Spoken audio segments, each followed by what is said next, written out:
Chicos, ¿cómo están? Los saludo esperando se encuentren muy bien. En esta oportunidad, en nuestro curso de macroeconomía, daremos inicio al último gran tema del curso que abordaremos en este tercer corte, el cual es la síntesis neoclásica, definida como la reconciliación entre las ideas microeconómicas neoclásicas y las ideas macroeconómicas keynesianas. Así las cosas, para empezar a desarrollar nuestro tema de la síntesis neoclásica, debemos retomar nuestro modelo ISLM, el cual se constituye como el andamiaje matemático que reconcilia dichos paradigmas. Y para esta oportunidad retomaremos nuestro modelo ISLM y lo desarrollaremos para una economía abierta, ya partiendo de todas las especificaciones que realizamos en nuestro segundo corte para la construcción de la curva ISLM y el equilibrio. Únicamente lo que haremos ahora, bajo el marco de la síntesis neoclásica, es definir unos componentes adicionales del modelo ISLM en economía abierta. Y para empezar a hablar de una economía abierta, debemos abordar en primera medida la apertura del mercado de bienes.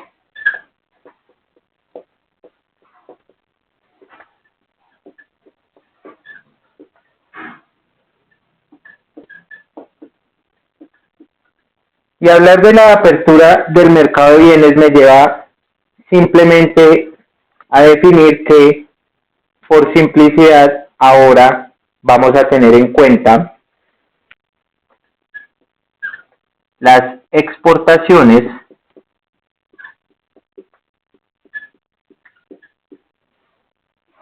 y las importaciones.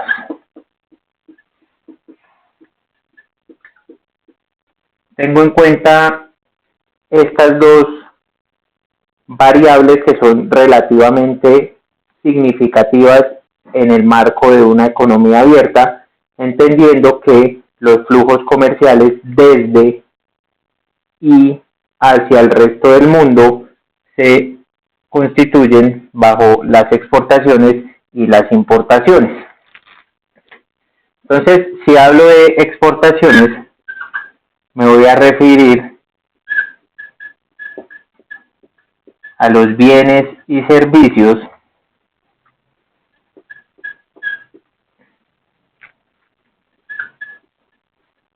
hacia el resto del mundo, y cuando hablo de las importaciones voy a definir como los bienes y servicios desde el resto del mundo. Teniendo en cuenta estas dos definiciones, entonces puedo decir por simplicidad que la diferencia entre la cantidad de bienes y servicios que van hacia el resto del mundo con la cantidad de bienes y servicios que provienen desde el resto del mundo se va a expresar como una balanza comercial. Y ya habiendo definido que la balanza comercial simplemente es la diferencia entre las exportaciones y las importaciones, debemos traer a colación que es la variable de decisión que tienen los agentes para elegir entre consumir bienes que se producen en el interior o consumir bienes que vienen desde el exterior. Entonces, vamos a hablar de que la decisión, vamos a dejarlo aquí por escrito, de los consumidores para elegir entre consumo interno y consumo externo depende de una variable que se denomina el tipo de cambio. Y para hablar de tipo de cambio, debo comenzar a hablar del tipo de cambio de corte nominal. Y cuando hablo de este tipo de cambio de corte nominal, me voy a referir, pues voy a poner acá, que se define este tipo de cambio nominal como el precio de la moneda nacional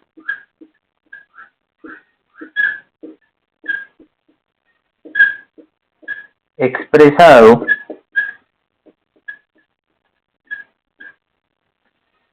en moneda extranjera. Este tipo de cambio, como ustedes saben y por la definición que les acabo de dar, es una variable que todos los días cambia. Y entonces se dice que esos cambios se dan cuando hay apreciación o cuando hay depreciación. Entendida la apreciación del tipo de cambio nominal como una subida de este tipo de cambio que va a expresar ahora en adelante con las siglas TCN, y una depreciación como la disminución del tipo de cambio nominal. Entonces, aquí básicamente, ¿qué he hecho? Con la apertura del mercado de bienes, simplemente ahora los agentes deben elegir entre consumir la producción interna o consumir producción proveniente desde el resto del mundo. Así las cosas, en el mercado de bienes y servicios, esa producción de bienes que se exportan o de bienes que se importan va a depender directamente del tipo de cambio nominal, entendido como el precio de la moneda nacional en moneda extranjera. Además de tener en cuenta este pequeño resumen que hemos hecho, y ya habiendo definido nuestro tipo de cambio nominal, debemos ahora definir qué es el tipo de cambio real. Entonces, ya sabiendo que el tipo de cambio nominal es la unidad de moneda nacional expresada en moneda extranjera,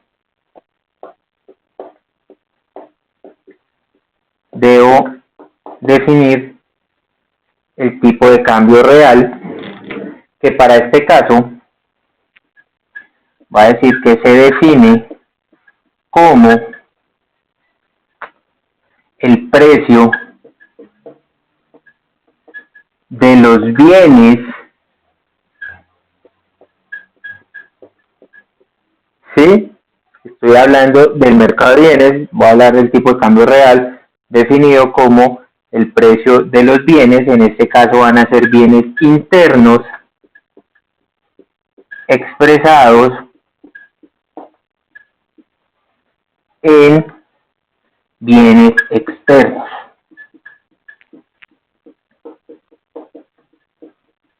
Entonces yo puedo plasmar esta definición matemáticamente diciendo que el tipo de cambio real, que ahora en adelante lo va a expresar con las siglas TCR, va a ser simplemente igual a un cociente en el cual el tipo de cambio nominal va a multiplicar el nivel de precios de los bienes internos sobre el nivel de precios de los bienes externos. Y en la cronología de nuestras ecuaciones, esta será nuestra ecuación número 64, la cual repito nuevamente. Voy a decir que el tipo de cambio real, definido como el precio de los bienes internos expresado en bienes externos, simplemente es un cociente del producto del tipo de cambio nominal por el precio de los bienes internos y el precio de los bienes externos. Este tipo de cambio real, al igual que el tipo de cambio nominal, tiene variaciones diarias, que son las que ustedes también ven muy a menudo en los indicadores económicos de los diarios y las noticias. Esas variaciones también se conocen como apreciación y depreciación. Voy a hablar de una apreciación del tipo de cambio real cuando existe un aumento del precio relativo de los bienes internos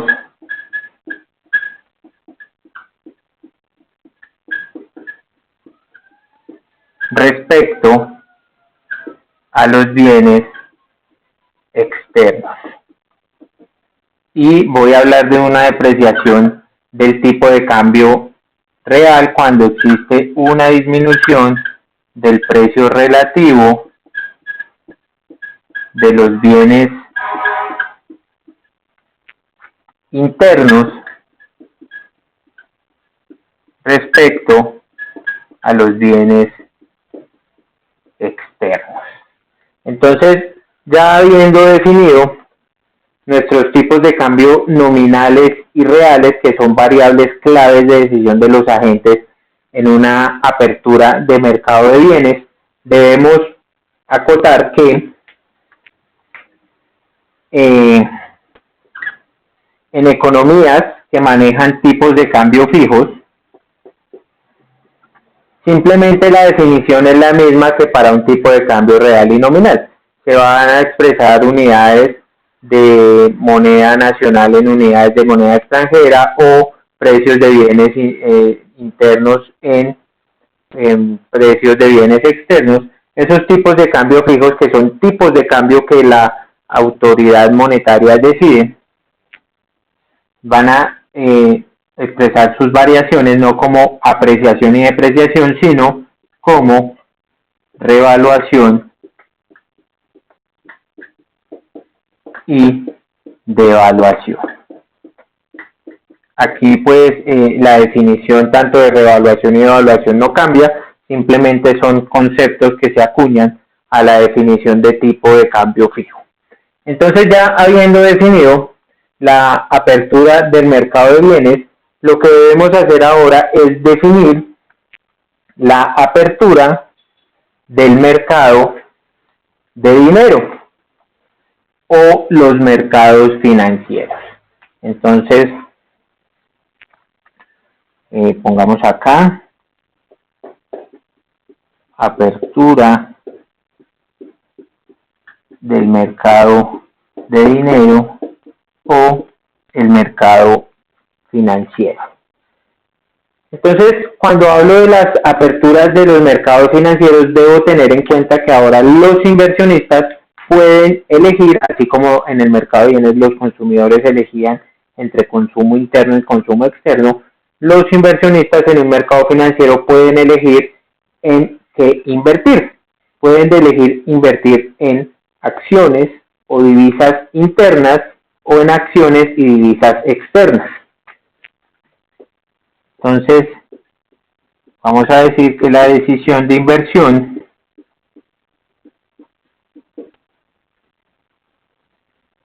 tiene dos escenarios,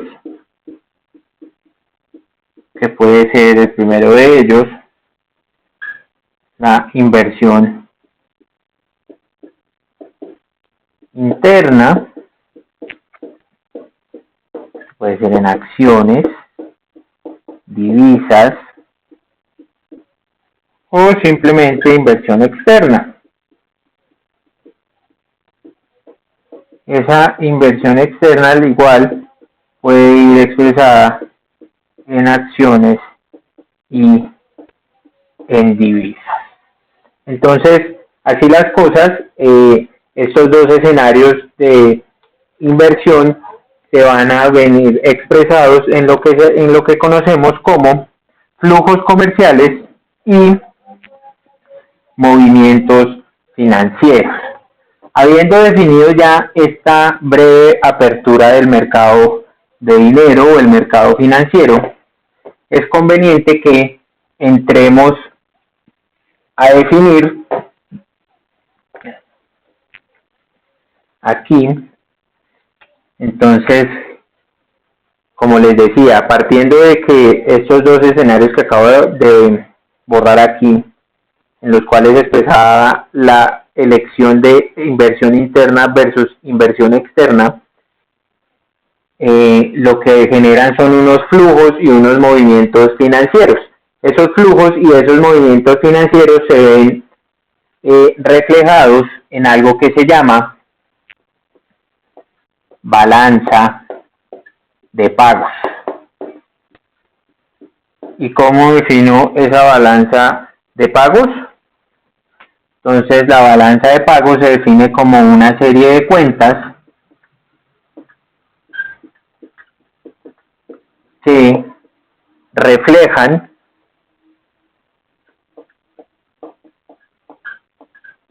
las transacciones de la economía, en este caso puede ser un país, con el resto del mundo.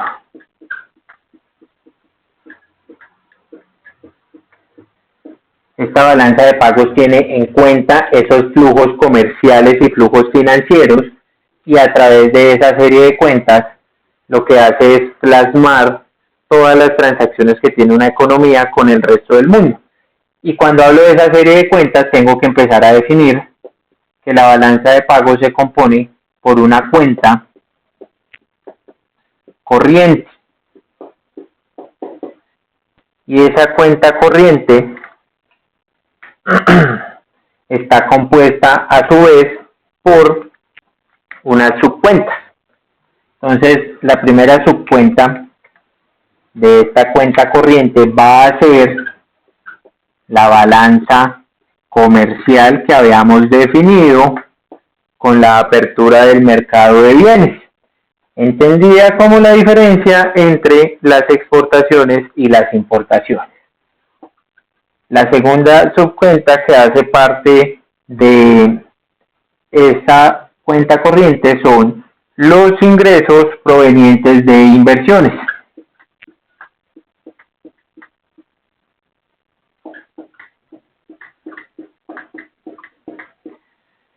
Y la tercera subcuenta de esta balanza de cuenta corriente son las transferencias netas.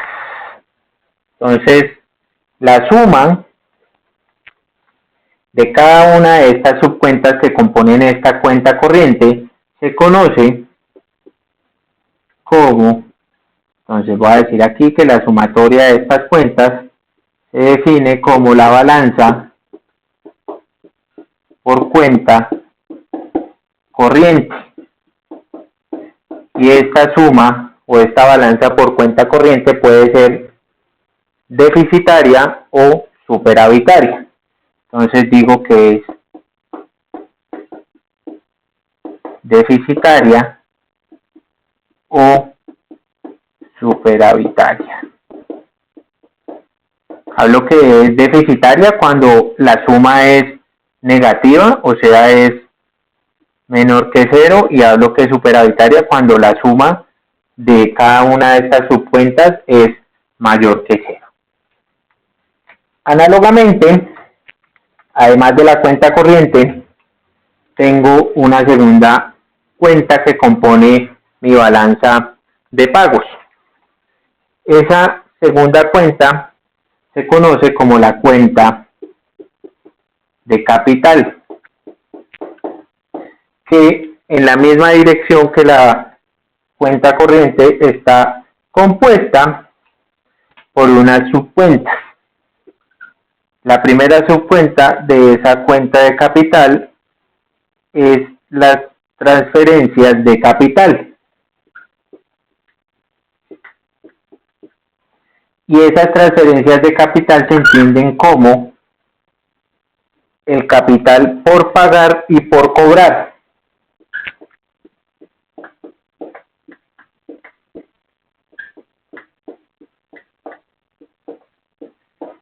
Hago la aclaración de que hablo de una transferencia de capital por pagar al resto del mundo y una transferencia de capital por cobrar del resto del mundo.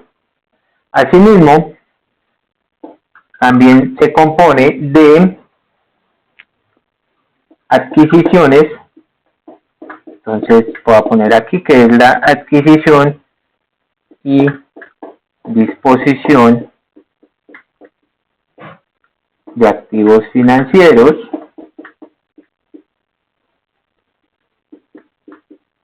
en la misma dirección desde el resto del mundo y hacia el resto del mundo. Esa suma de las subcuentas de la cuenta de capital, al igual que en el caso anterior, voy a decir que la sumatoria de las dos subcuentas que componen la cuenta de capital se va a conocer como la balanza por cuenta de capital, que en la misma dirección puede ser deficitaria o superavitaria. Y aquí una particularidad a hablar es que voy a decir que una balanza por cuenta corriente superavitaria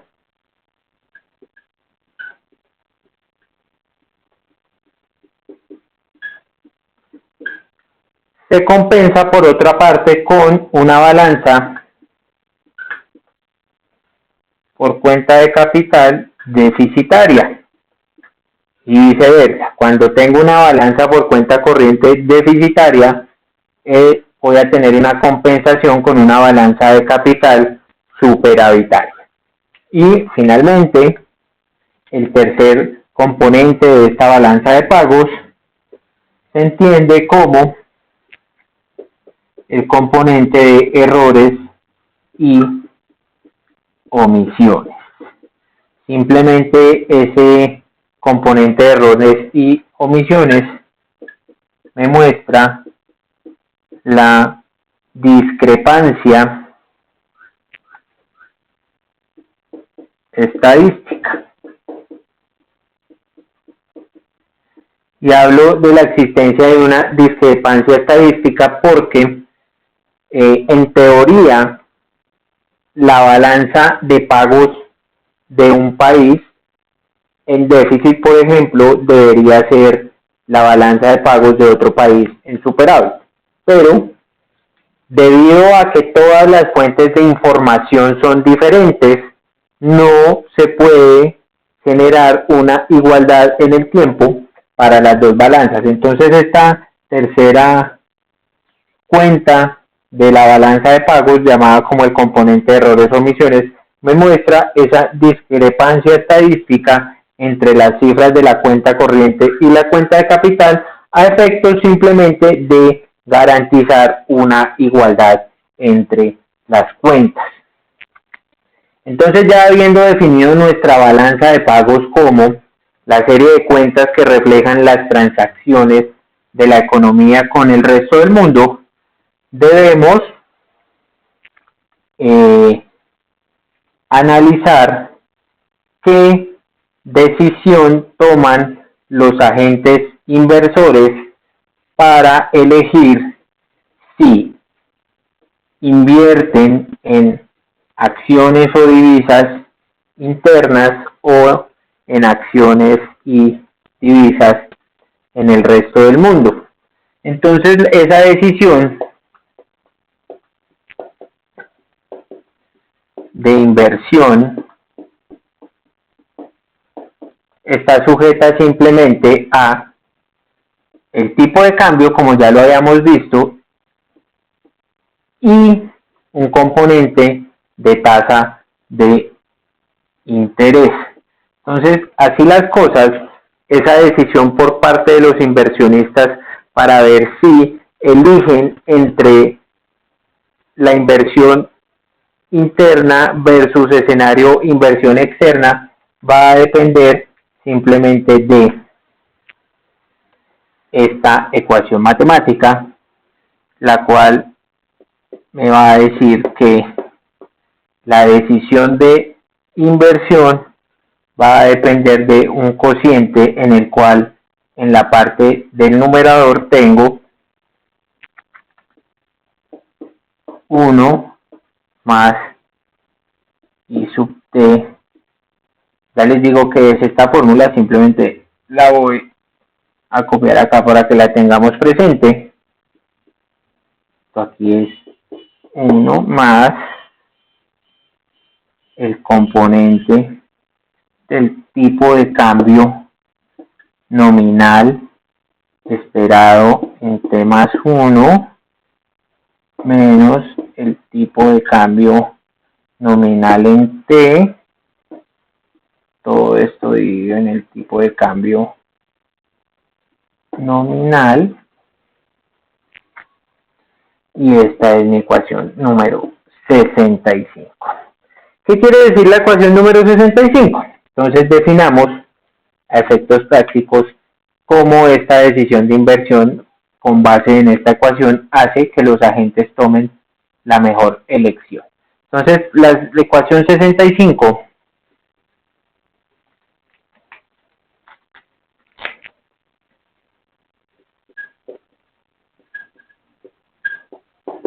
voy a decir que representa la relación entre la tasa de interés nominal interna, o sea, la variable que comúnmente hemos venido denotando como I minúscula, la tasa de interés nominal externa, que ahora la representaremos como I minúscula asterisco,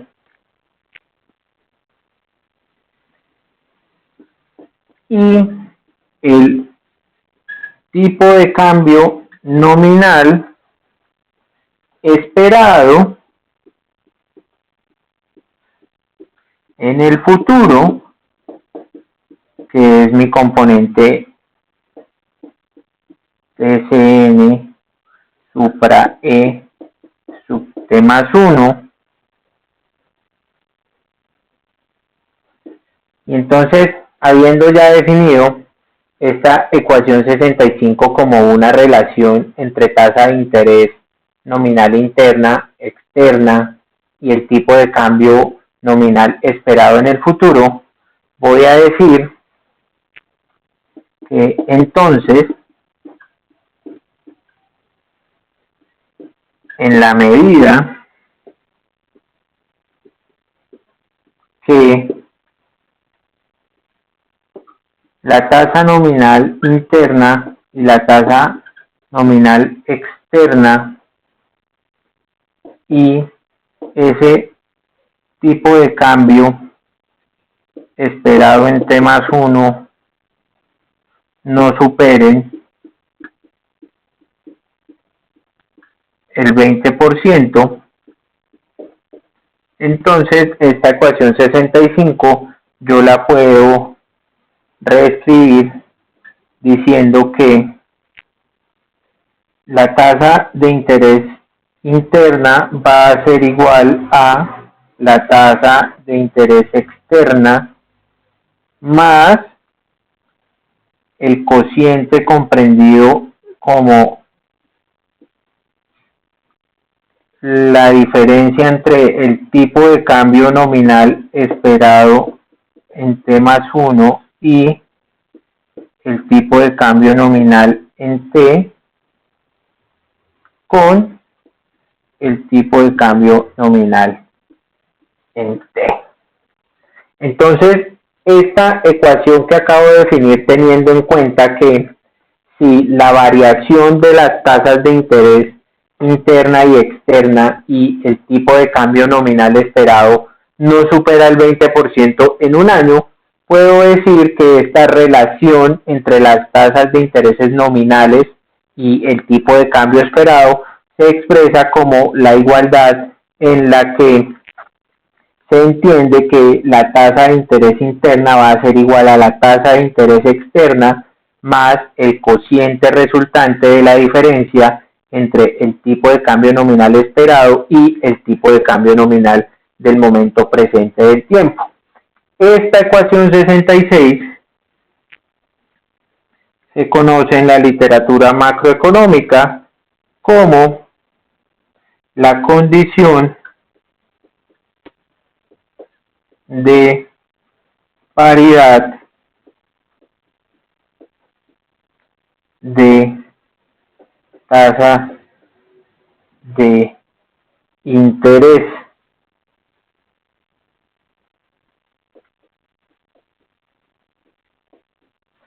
La cual me dice que, como les estaba diciendo, la tasa de interés interna debe ser igual a la externa más la diferencia del cociente expresada como el tipo de cambio nominal. Entonces, puedo decir que si el tipo de cambio nominal esperado en T más 1 es igual al tipo de cambio nominal en T, entonces la tasa de interés interna será igual a la tasa de interés externa.